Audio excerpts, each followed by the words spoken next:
everyone, even if you weren't from Toronto, was rooting for Switch B just for that Canadian pride and for making sure that, we're keeping the title in Canada. And there's something about that proximity of living in the same environment, knowing the same culture. There's that connection that happens that makes it ever so much more important.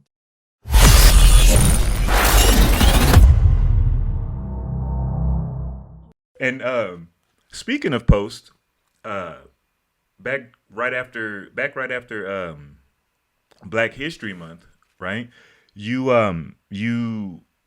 put up a post about basically the effery that comes with the Black History Month, and kind of like, as far as them trying to, I think you called it, I can't remember the exact term, but basically you were saying that um, the white community, like, try, it's like a sleight of hand, right? They try to invite you but without inviting you, and they almost try to put you in a box, like, oh, here goes our black representation, B-Boy Afternoon. Like, what was your beef with that whole interface with those communities, and how they were trying to bring you in?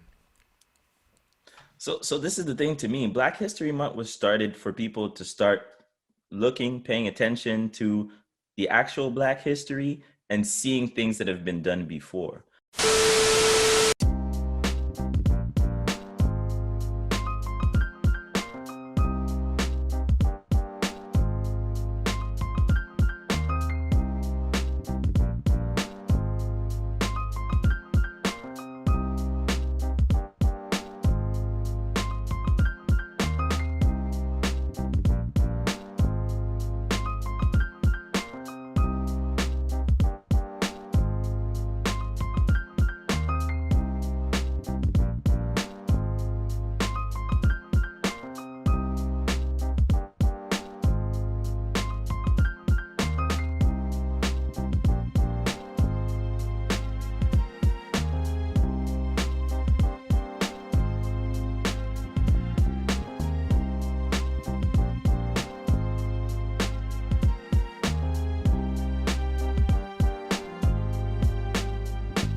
I feel that Black History Month, and I can speak for Canada because I don't necessarily know what's happening in the States exactly.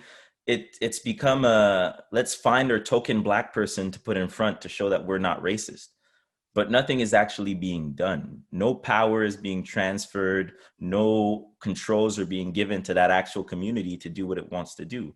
So it was literally a month of like discussions and panels that didn't necessarily benefit the community. Like, as a member of the black community, like, we know what's up. You don't need to have someone telling me like, hey, there's racism, this is happening, this is bad. Like, we know, we're already ready to bring solutions, but yet society is just there telling us like, no, we'd like to talk some more and understand some more. So to me, it felt like a slap in the face.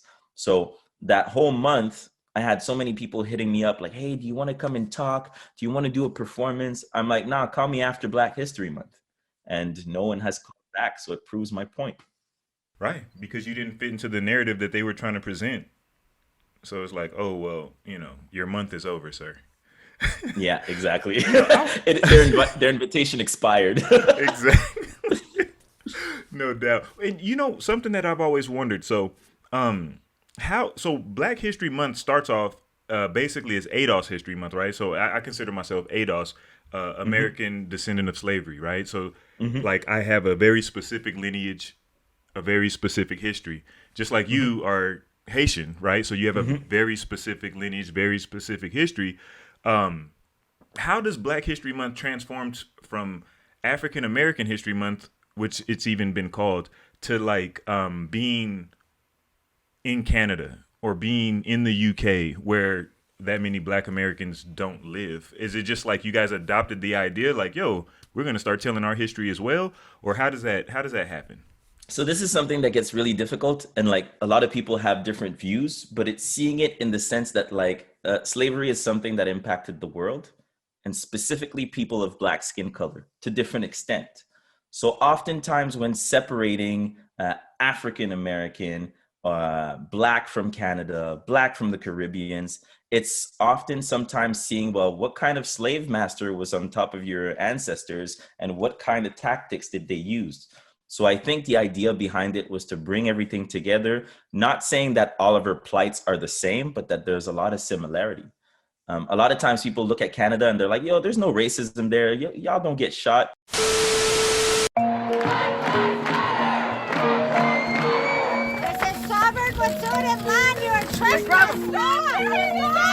Canada has been really good at convincing itself and the world that the terrible things that come out of colonization somehow didn't happen here. There's no systemic discrimination. There's no system in Quebec. Thank God that we're different than the United States. Their denial is part of the system of systemic racism. It's an inaccurate history. This country was founded on systemic discrimination. We don't talk about the origins, where it comes from, how our whole society is based on white male superiority.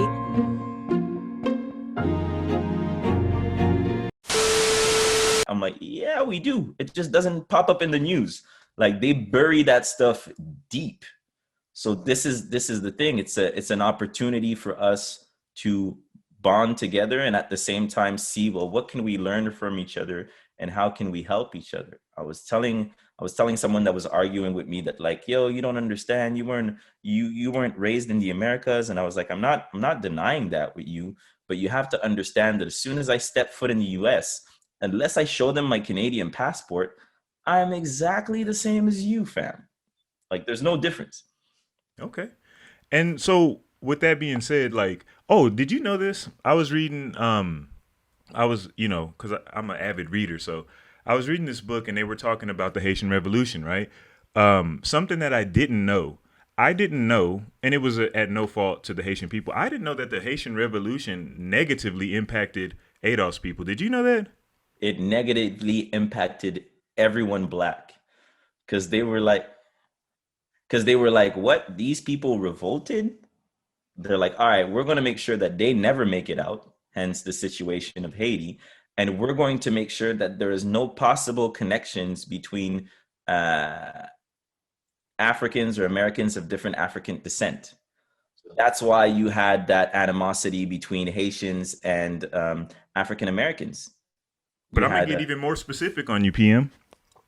So when Haiti wins the battles, because ultimately, unfortunately, they didn't win the war because I'm like, how? Because France basically put a tax on them that in our lifetimes actually expired, right? Yeah. So anyway, so the specific thing I'm talking about is so Haiti defeats France. France, yeah. France has to sell Louisiana land to the U.S., which now creates an easier channel for them to transport slaves. That's the impact I'm talking about. And I was like, really? That's crazy. You know what I'm saying? But like I said, not to any knowledge. It's not like Haitians were like, yo, we're going to help. You know what I'm saying?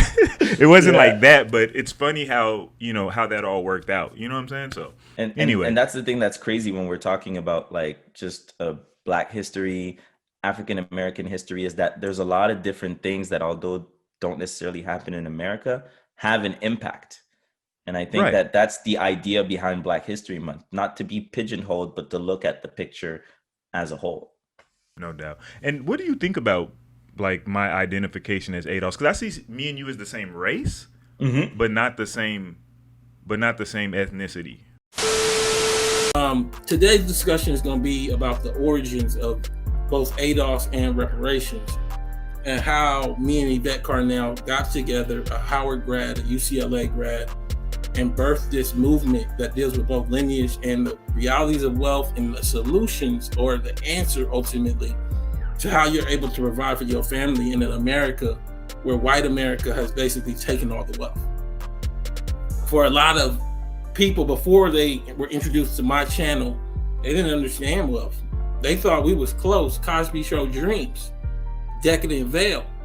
I mean, how could you not, with the Grammy Awards being in the front row, Puffy, Will Smith, how could you not, Jay-Z, how could you not, Cosby Show, Fresh Prince of Bel-Air? When we created this project, there was literally no discussion of reparations on a national level, zero. I think now that we've normalized the word and made it actually a term of use, people are acting like it was normal 2 years ago.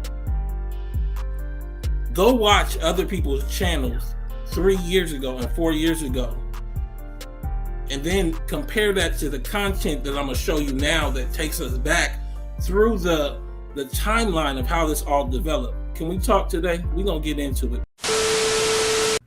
Like, how do you feel about that? I don't know. It's something that I'm still pondering on. Okay. I wouldn't say we're not the same ethnicity. I just think we have a different experience. Right. But the world is going to look at us the same, regardless. And let me explain why I say that, right? Mm-hmm. The reason that ADOS and the ADOS movement is, has been picking up steam is more specifically for the reparations claim against America. Oh yeah, 100%. And I'm 100% down with you. And I think this is where it gets touchy, is that people that are not ADOS sometimes are going to say like, yo, you don't need reparations. What are you talking about? And I'm like, have you read your history? Right. Do you know what you're saying by saying this? Like, slave owners had reparations given to them when slavery was over. How do you expect to have people and be like, all right, y'all free? Y'all ain't got nothing though. You can't do anything. Whatever you do will throw you in jail. Like, fam, are you serious? Right. And I even like to go to something that, everybody can understand, the Monopoly analogy, right? So we're going to let this one group play Monopoly for 6 hours. All the property is bought. All the money's exchanged hands. Yep. All of the wealth has been created. And they say, hey, man, you can play now. So what's going to happen? I'm going to roll my dice and I'm landing on somebody's stuff and getting taxed. And then I can never really compete because the game and the board have already been set. You know what I'm saying? Yep. 100%. So, yeah, because I don't like the I don't really get to talk to a lot of non-African American blacks like in here because I live in Arizona. We barely have black people, period. You know what I'm saying? Let alone. So the people that I talk to are usually people I went to college with. You know what I'm saying? And I ask them their opinions on things like this because they usually have valid input like yourself. You know what I'm saying? So what I was saying is like it's just more for that because if you say, and there are groups in America that are like trying to get reparations for black people. And it's like, well, you can't do that because the debt isn't owed to black people. And then it also gives the government who sanctioned all this, this grifting, it gives them the right to say, well, why do I have to give PM money? He was, you know what I'm saying? And then the whole house just kind of crumbles. And this is where it gets super tricky. It's like people starting to label themselves as African American or them deciding how to give the reparations, which to me doesn't make any sense. So I had seen recently that like there was a state or a city that was giving reparations to families. The nation's first government-backed reparations initiative for Black Americans was approved this week in Evanston, Illinois. It's a program that could serve as a model for reparations efforts across the country. John Yang has the story. It's part of our Race Matters series. Judy, Evanston, Illinois is a suburb on Chicago's North Side lakefront. It's the home of Northwestern University. About 16% of its 75,000 residents are Black. This week, the Evanston City Council voted 8-1 to begin to make good on its promise to spend $10 million in reparations over 10 years. First up, $400,000 to compensate for past discriminatory housing practices. Individual grants of up to $25,000 a person to Black residents who can show they or their families lived in the city between 1919 and 1969.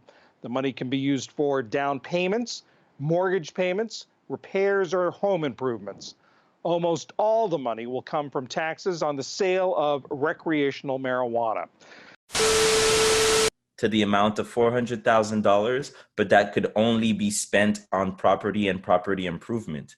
I'm like, fam, how are you gonna, I'm gonna give you something that I owe you, way less than it is, but I'm gonna tell you where and how you can spend it.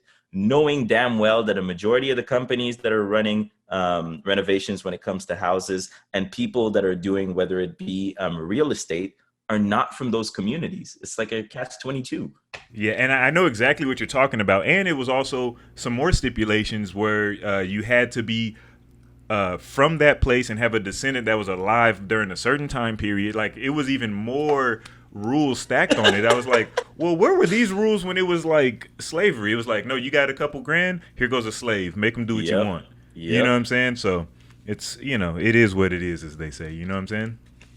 But now, like, you can find it on the radio. Like, it was nowhere up until recently.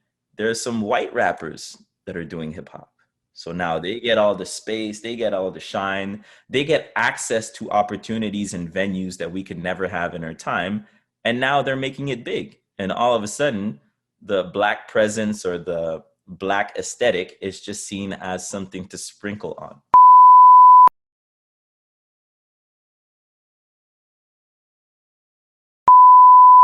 for more quality content from Beyond the Cypher with Illskillz, don't forget to press the like and subscribe buttons. Let us know how we're doing down in the comment section, and to make sure that you don't miss anything from the channel, smash that notification bell. We appreciate the love and support. Peace until the next episode.